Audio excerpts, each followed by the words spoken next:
이종섭 장관 도주제 대사로 임명하고 개구멍으로 도망을 시키는 국민들이 용서하겠습니까? 윤석열 대통령이나 한동훈 검사 시절에 수사하던 대상자가 이런 식으로 국외로 빠져나가려 했다면 어떤 반응을 보였을지 대통령실에서 그런 점들을 고려해서 인사한 것으로 생각합니다. 그거 외에 특별히 제가 더 아는 것은 없고요. 이종섭 대사 임명 부임 과정은 하나같이 변칙적입니다. 최상병 사건으로 뒤가 구린 세력들이 급하게 대사 쇼핑을 했다는 거죠. 주요 피의자를 대사로 임명한 것은 외교의 기본을 무시하는 행위입니다. 창피해요.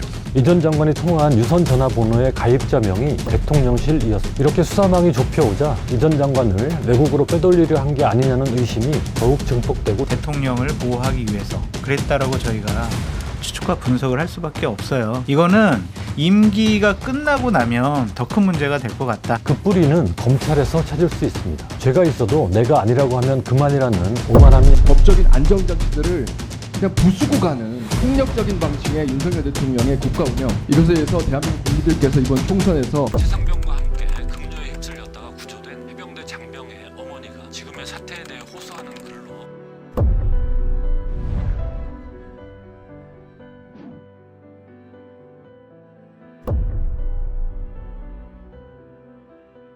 안녕하십니까. 한겨레 논설의 박용현입니다. 하와이로 가라. 거기 가서 좀 있으면 안 되겠나? 오스트레일리아 대사에 임명된 이종섭 전 국방부 장관이 지난 10일 도망치듯 출국했습니다.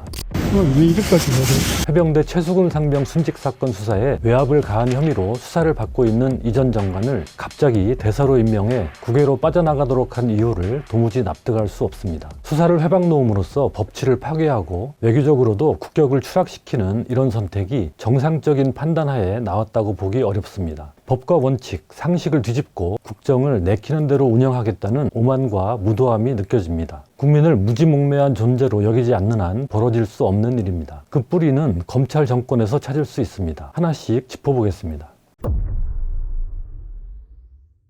고위공직자 범죄수사처 요청으로 출국 금지됐던 이종섭 대사는 지난 7일 약식 조사를 받은 뒤 바로 출국 금지가 해제돼 10일 출국했습니다. 앞으로 수사에 협조할 것을 약속했다고 합니다. 그러나 이 대사가 7일 공수처 조사 때 제출한 휴대전화는 외압 의혹이 제기된 이후 새로 개통한 휴대전화였습니다. 이 자체로 수사에 협조할 듯이 없다고 볼 수 있습니다. 범죄 수사선상에 오른 사람이 휴대전화를 폐기하거나 버리는 일은 드물지 않습니다. 증거를 감추기 위해서입니다. 본인에게 불리한 증거를 없애는 행위 자체는 불법이 아니지만 이런 경우 추가로 증거를 인멸할 우려가 있다는 이유로 구속영장 발부에 근거가 되곤 합니다. 그러나 법무부는 호울뿐인 증거물 제출을 이유로 출국 금지를 해제했습니다. 대통령실은 공수처의 출국 금지 자체를 인권 침해라고 주장합니다. 지난 12월에 도주의 우려도 전혀 없는 전직 장관한테 출국 금지 조치를 건 거거든요. 네.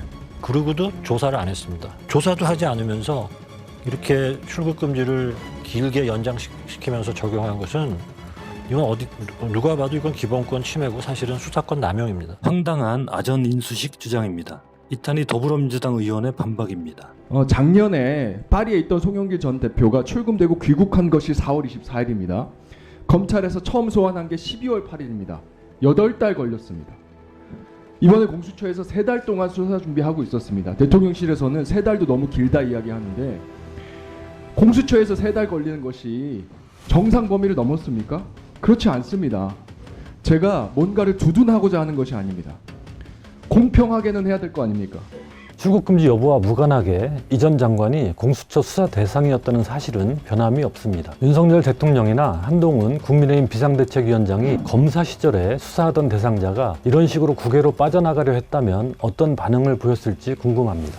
2016년 박근혜 최순실 국정농단 사건 당시 수사 대상에 오른 이재용 삼성전자 회장이 국외에 나갈 일이 있었습니다. 도널드 트럼프 미국 대통령 당선자가 애플, 아마존, 구글, 테슬라 등 세계적 기업의 경영인들을 만나는 행사에 이 회장도 초청했습니다. 그러나 당시 특검팀은 이 회장에 대한 수사가 본격화하기 전이었음에도 법무부에 출국 금지를 요청했습니다. 행사만 참석하고 돌아오는 국외 출장조차 막은 것입니다. 당시 수사팀장이 윤석열 대통령, 그 아래 검사가 한동훈 위원장, 이복현 금융감독원장 등이었습니다. 그런 한동훈 위원장이 이번 이종섭 대사 출국에 대해서는 모르쇠 발언으로 일관하고 있습니다. 그런 지금 있었던 사건에 대해서 제가 특별히 평가할 것은 아니고 그걸 알고 그런 상황을 알고서 인사하시는 상황은 아니었다. 저는 그렇게 상식적으로 판단을 상세한 인사 경위라든가 그런 것은 제가 알지 못합니다. 제가 거기에 관해서 논평을 냈던 것으로 아는데 그렇게 이해하시면 되겠습니다. 호주라는 나라가 국방 관련한 외교 현안이 많은 나라인 것으로 알고 있습니다. 대통령실에서 그런 점들을 고려해서 인사한 것으로 생각합니다. 그거 외에 특별히 제가 더 아는 것은 없고요. 필요하다면 언제든지 부르면 들어와서 조사받지 않을까 싶은데요. 정치적인 이슈로 그럴 얘기가 나올 문제인가. 공수처는 12일 지난 7일에는 4시간짜리 조사라서 수사팀에서 원하는 만큼 조사가 충분히 이루어지지 않았다며 추가 조사가 반드시 필요하다는 입장이고 소환 조사가 원칙이라는 수사팀 입장은 확고하다라는 입장을 밝혔습니다. 이종섭 대사가 앞으로 공수처 소환에 즉각 응할지 두고 봐야 하겠습니다. 하지만 당장 드는 의문은 이렇게 국내에 들어와 조사도 받아야 하고 그 결과에 따라 재판을 받을 가능성도 있는 사람을 왜 굳이 골랐냐는 것입니다. 이종섭 대사는 12일 오스트레일리아 정부에 신임장 4본을 제출하고 공식 활동에 들어갔습니다. 신임장은 외국에 부임하는 대사가 자국 국가원수로부터 받아 주재국 국가원수에게 전달하는 문서입니다. 그 원본도 챙기지 못하고 급하게 출국한 것입니다. 이렇게 이종섭 대사 임명 부임 과정은 하나같이 변칙적입니다. 장관급 인물을 대사로 파견하는 나라는 미국, 중국, 일본, 러시아 등 4개국 정도입니다. 오스트레일리아의 외교적 위상이 갑자기 격상된 것입니다. 전임 오스트레일리아 대사는 2022년 12월 윤석열 정부에서 임명됐는데 2, 3년에 통상 임기도 채우지 않고 교체됐습니다. 장관이 가는 건 처음 있는 일이고 저는 그렇게 봅니다. 최상병 사건으로 뒤가 구린 세력들이 급하게 대사 쇼핑을 했다. 근데 지금 대사 자리가 뭐 4대 강국을 함부로 바꿀 수도 없고 그래서 급하게 하나를 억지로 만들어낸 거다. 그다음에 절차도 떠나는 대사가 국내 와서 신임 대사 를 만나서 인수인결하고 신임 대사가 출국해서 부임하는 건데 그렇지. 얼마나 급했으면 이 순서가 뒤집혀서. 한덕수 국무총리는 12일 출입기자단 만찬에서 기다리느라고 해야 되는 외교적인 조치를 안 하는 거는 저는 그건 좀 안 맞는 것 같습니다. 수사를 받고 있는 사람을 빼내서 보내야 할 정도로 중요한 외교 업무라는 것입니다. 그런데 이 논리를 뒤집으면 그렇게 중요한 외교 업무를 왜 수사 대상이라는 오점을 가진 사람에게 맡겨야 하느냐는 반문이 자연스레 떠오릅니다. 상대국이 이런 사람을 반길까요? 오스트레일리아 공영방송인 ABC는 12일 한국 대사 이종섭 자국 비리 수사에도 호주 입국이라는 제목의 기사를 내보냈습니다. 그러면서 일련의 사건이 호주와 한국의 외교 관계에 어려움을 초래할 가능성을 짚었습니다. 현지에선 교민들이 연일 대사관 앞에서 시위를 벌이며 반발하고 있습니다. 피의자 이종섭 씨가 지금 여기 코리아 엠버시 여기 대사관 앞에서 소파에 편안하게 있을 것 같습니다. 호주 교민들은 다른 호주인들이 이 사건을 우리 교민들에게 물어본다면 우리는 어떻게 자신있게 그들에게 설명할 수 있겠습니까? 나라 망신, 호주 교민들 망신, 국제적 망신, 이 쓰리 망신을 지금 현재 우리가 목도하고 있습니다. 호주 대사 웬 말이냐? 도주 대사 구속하라! 문제되는 건 단지 호주와의 관계뿐만이 아닙니다. 전 세계 외교 무대에서 우리나라의 국격이 훼손될 것이란 우려도 나옵니다. 주요 피의자를 대사로 임명한 것은 사법질서를 교란시켰다라는 것은 물론 외교의 기본을 무시하는 행위입니다. 대한민국 대통령이 임명하는 특명 정권 대사직 이 사법적 도피처가 된 것은 아닌가라는 자괴감도 들고요. 단순히 외교 공간의 대사 한 명에 대한 이야기가 아니라 이 뉴스를 보고 있는 전 세계의 외교가들이 어쩌다 대한민국이 이렇게 되었을까라고 생각할까 봐 알겠습니다. 좀 창피해요.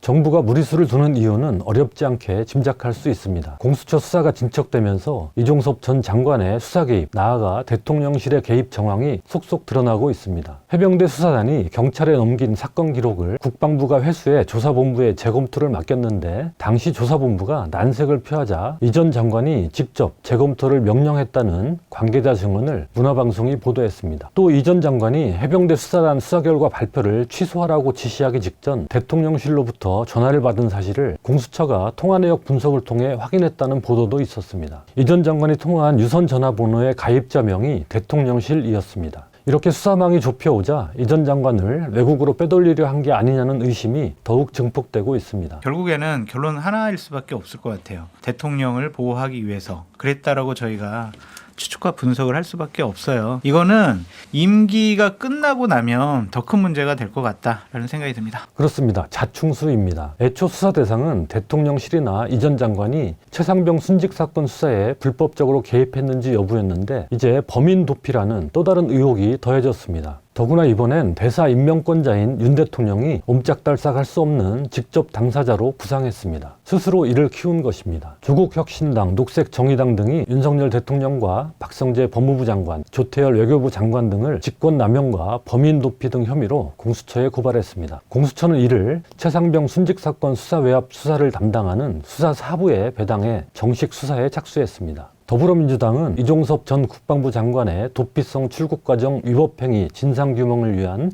특검 법안을 발의했습니다. 이 사안은 총선 쟁점으로 떠올랐고 총선 이후 구성될 22대 국회에서도 첨예한 현안이 될 수밖에 없습니다. 이종섭 장관 도주제 대사로 임명하고 개구멍으로 도망을 시키는 그런 일이 벌어졌습니다. 국민들이 용서하겠습니까? 심지어 여당 안에서도 비판이 나오고 있습니다. 호주대사를 그분으로 해야 될 어떤 급한 사정이 있는 것도 아닌데 지금 뭐 총선을 앞두고 정무적 그런 고려는 전혀 없이 그냥 무턱대고 하지 않았나 이런 생각이 들 정도.